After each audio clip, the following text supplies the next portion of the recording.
Assalamualaikum warahmatullahi wabarakatuh. Halo teman-teman, selamat datang kembali di channel One Kreatif. Kali ini saya akan membahas bagaimana cara perawatan rem mobil belakang. Nah, fungsi rem sangat penting sekali ya untuk keselamatan kita. Jadi bagaimana cara perawatannya? Silahkan disimak pada video ini.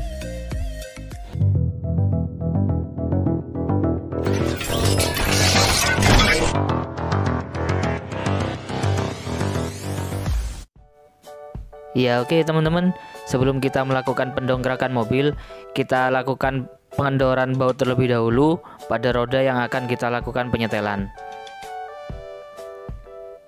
Perlu teman-teman ketahui, untuk penyetelan dan perawatan rem belakang mobil ini akan berefek juga pada tingkat kedalaman handrem ya.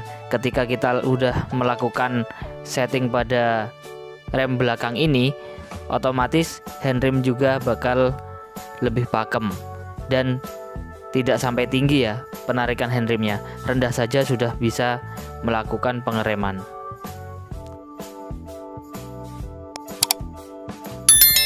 Setelah baut pengunci roda terlepas semua, kita lepas langsung rodanya, kemudian kita dapat melihat di situ ada tromol. Kita coba putar. Nah, untuk putarannya sangat lancar ya. Kita setting sekiranya untuk putarannya sedikit sesak. Untuk pelepasan tromol ini kita menggunakan baut L berukuran 6. Nah, apabila tidak ada baut L6 ini, kita bisa menggunakan baut dengan kunci 12 mili ya. Kita masukkan pada lubang tromol tersebut. Ini berfungsi untuk tracker ya. Jadi kita masukkan bautnya, kemudian kita kencangkan dengan otomatis tromol akan terangkat keluar ya, bisa langsung lepas dengan sendirinya.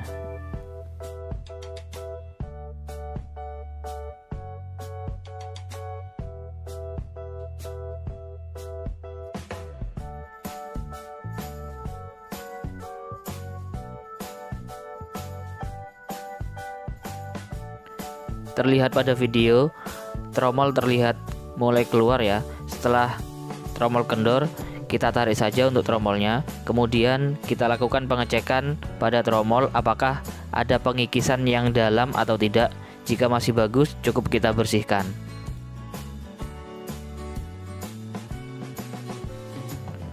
Untuk bagian kampas, kita lakukan pembersihan juga menggunakan kuas.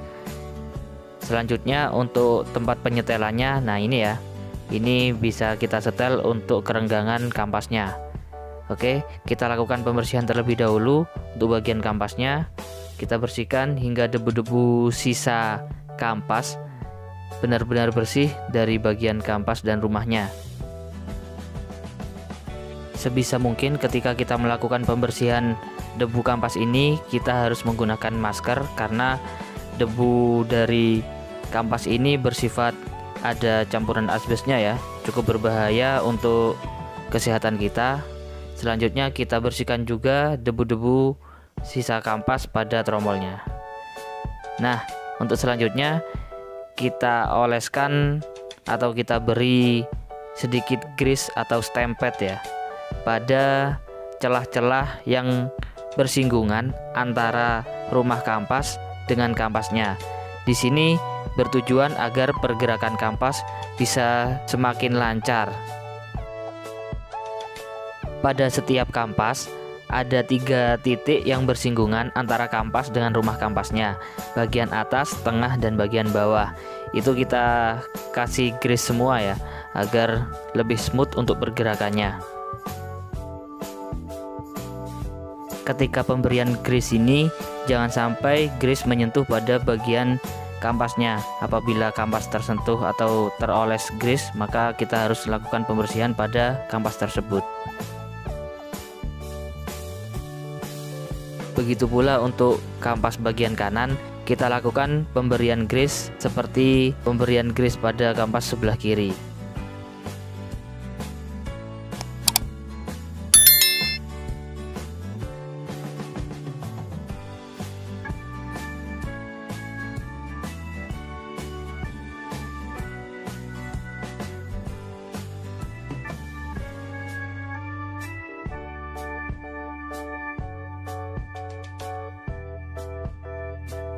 Setelah pemberian grease telah kita lakukan, langkah selanjutnya kita lakukan sedikit pengamplasan pada permukaan kampas agar sisi halusnya sedikit terbuka, timbul sedikit permukaan kasar ya. Di sini bertujuan agar daya cengkram semakin kuat pada tromol sehingga rem mobil semakin pakem.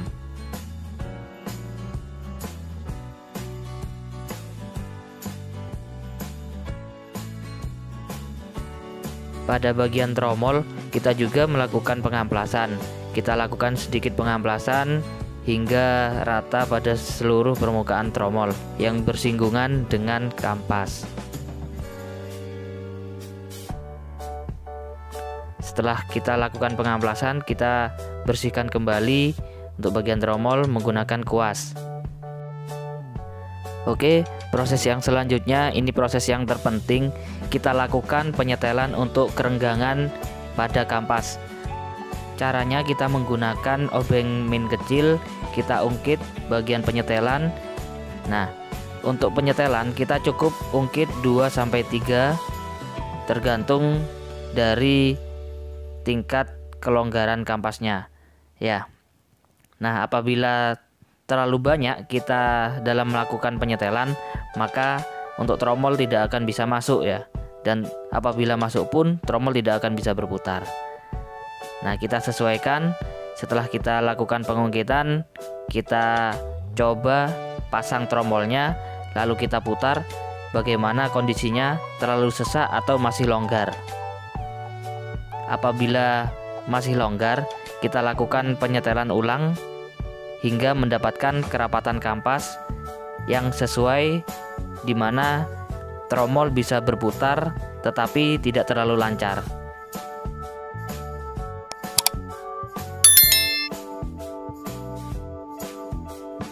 Menurut saya ini masih kurang rapat, maka kita lakukan pembongkaran tromol lagi. Selanjutnya kita setel ulang untuk celah kampasnya agar lebih rapat pada sisi dinding tromol.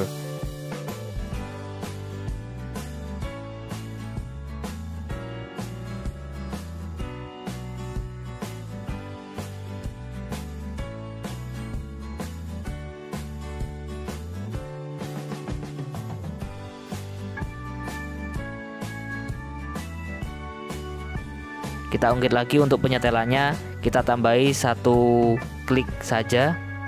Selanjutnya kita pasang kembali untuk tromolnya.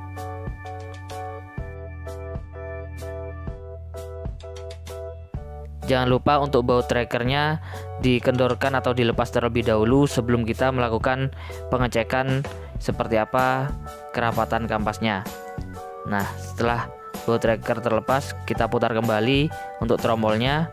Nah, terlihat lebih sesak daripada sebelumnya ya, tetapi untuk tromolnya masih bisa berputar. Nah, seperti inilah untuk penyetelan yang menurut saya pas ya, agar pengereman lebih pakem.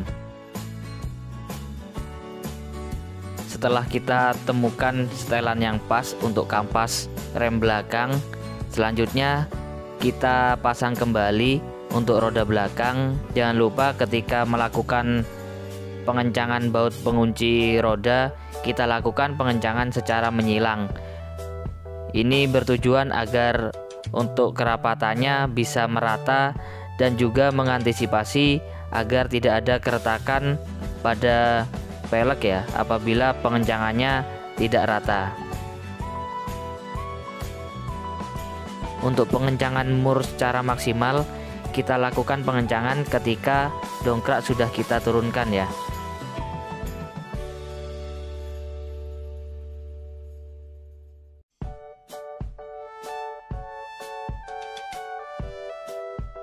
Oke teman-teman, untuk roda belakang bagian kanan telah kita lakukan penyetelan untuk bagian remnya. Selanjutnya kita lakukan penyetelan pada roda bagian kiri. Untuk penyetelan roda bagian kiri sama seperti yang kita sudah lakukan dalam penyetelan roda bagian kanan.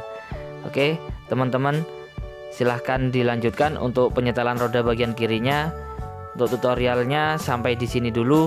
Terima kasih buat teman-teman yang sudah menonton hingga habis. Semoga teman-teman betul-betul bisa memahami apa yang sudah dijelaskan pada video ini. Jangan lupa buat teman-teman yang belum subscribe channel ini, silahkan di subscribe terlebih dahulu agar kami lebih semangat dalam membuat video-video konten yang menarik selanjutnya. Jangan lupa untuk tombol loncengnya diaktifkan pula agar tidak ketinggalan video-video terbaru dari kita. Apabila ada kritik, saran maupun pertanyaan, silahkan teman-teman tulis pada kolom komentar. Oke, semoga ilmu ini bermanfaat buat teman-teman dan juga bisa diaplikasikan di rumah. Terima kasih sudah menonton video ini. Wassalamualaikum warahmatullahi wabarakatuh.